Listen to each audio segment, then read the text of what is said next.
America ഇപ്പോൾ ഇറാനെതിരെ വൻ തയ്യാറെടുപ്പുകളാണ് നടത്തുന്നത്.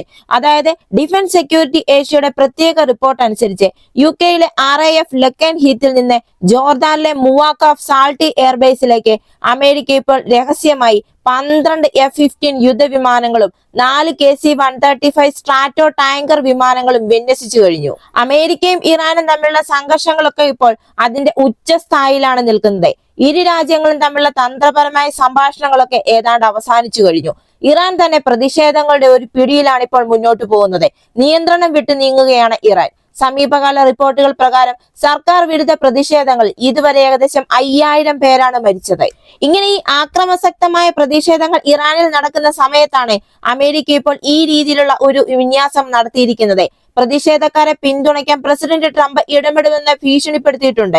ഇപ്പോൾ ഈ അമേരിക്ക തിരഞ്ഞെടുത്തിരിക്കുന്ന ജോർദാൻ വിമാനത്താവളം ഇതിപ്പോൾ വളരെയധികം ശ്രദ്ധ ആകർഷിച്ചിരിക്കുകയാണ്.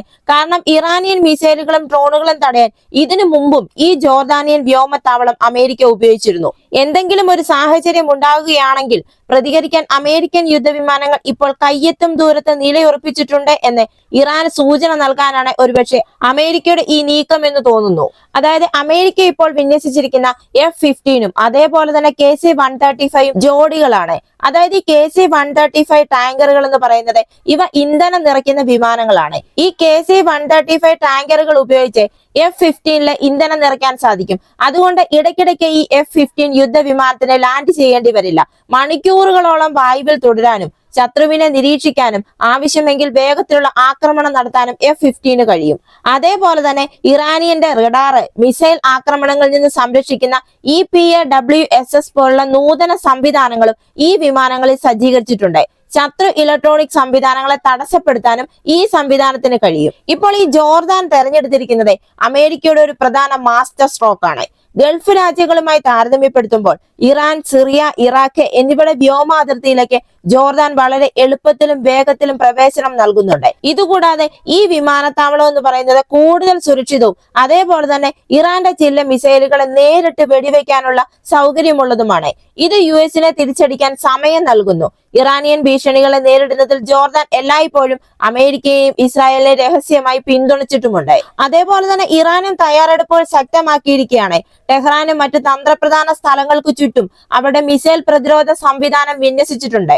ഇപ്പോൾ ജോർദാനിൽ ഈ യുദ്ധവിമാനങ്ങൾ എത്തിയിട്ടുണ്ട് എന്ന് മാത്രമല്ല C-17, C-5M എന്നീ ഹെവി കാർഗോ വിമാനങ്ങളുടെ സഞ്ചാരവും വർദ്ധിച്ചിട്ടുണ്ട്. വെടിക്കോപ്പുകളുടെയും ഉപകരണങ്ങളുടെയും വൻതോതിലുള്ള ഒരു ശേഖരമുണ്ട് എന്നാണ് ഇത് സൂചിപ്പിക്കുന്നത്. അതേസമയം അമേരിക്കൻ തിയോഡർ റൂസ്വെൽറ്റ് ഇതിനകം കടലിൽ നിലയുറപ്പിച്ചു കഴിഞ്ഞു. ഇതൊരു നിമിറ്റ്സ് class nuclear power aircraft carrier ആണ്. അതേപോലെ തന്നെ അമേരിക്കയുടെ USS എബ്രഹാം ലിങ്കൺ എത്തുമെന്ന റിപ്പോർട്ടുകളുമുണ്ട്. അതായത് മലേഷ്യക്കും ഇന്തോനേഷ്യക്കും ഇടയിൽ സ്ഥിതി ചെയ്യുന്ന മലാക്ക കടലിടുക്കിൽ അമേരിക്കയുടെ വിമാനവാഹിനി കപ്പലായ USS എബ്രഹാം ലിങ്കണും അതിന്റെ ആക്രമണ സംഘങ്ങളും എത്തിയിട്ടുണ്ട്. അമേരിക്കൻ സ്പ്രൂവൻസ്, USS മൈക്കൽ മർഫി എന്നീ 2 ഡിസ്ട്രോയറുകൾക്കൊപ്പമുള്ള ഈ കാരിയർ 5 മുതൽ 7 ദിവസത്തിനുള്ളിൽ US സെൻട്രൽ കമാൻഡിന്റെ ഉത്തരവാദിത്ത മേഖലയിൽ പ്രവേശിക്കുമെന്നാണ് പ്രതീക്ഷിക്കുന്നത്. അതേപോലെ ഡീഗോ ഗാർസിയയിലെ US സൈനിക താവളത്തിൽ ചരക്ക് വിമാനങ്ങളും വ്യോമ ഇന്ധനം നിറയ്ക്കുന്ന വിമാനങ്ങളും ഇറങ്ങി. ഗൾഫിലെ അമേരിക്കൻ താവളങ്ങളെയും ആസ്തികളെയും സംരക്ഷിക്കുന്നതിനായി ഗതാഗത വിമാനങ്ങൾ, പാട്രിയറ്റ് മിസൈൽ ബാറ്ററികൾ എത്തിച്ചിട്ടുണ്ട് എന്നും പറയുന്നു. ഇതെല്ലാം കൂടി ചേരുമ്പോൾ ഈ മേഖലയിൽ അമേരിക്കയ്ക്ക് ഏകദേശം 180ലധികം വിമാനങ്ങൾ വിന്യസിക്കാനാവും. ഈ സാഹചര്യങ്ങളെല്ലാം കൂടി ഒത്തുനോക്കുമ്പോൾ അമേരിക്ക എല്ലാത്തിനും ഒരു തയ്യാറെടുപ്പ് നടത്തുകയാണ്. ഇതുപോലുള്ള വാർത്തകൾ അറിയുന്നതിന് വേണ്ടി മറക്കാതെ തന്നെ ഈ ചാനൽ ഒന്ന് സബ്സ്ക്രൈബ് ചെയ്യുക. ഈ വീഡിയോ ഇഷ്ടമായെങ്കിൽ ഒരു ലൈക്ക് തരിക. മറ്റൊരു വാർത്തയുമായി വീണ്ടും കാണാം.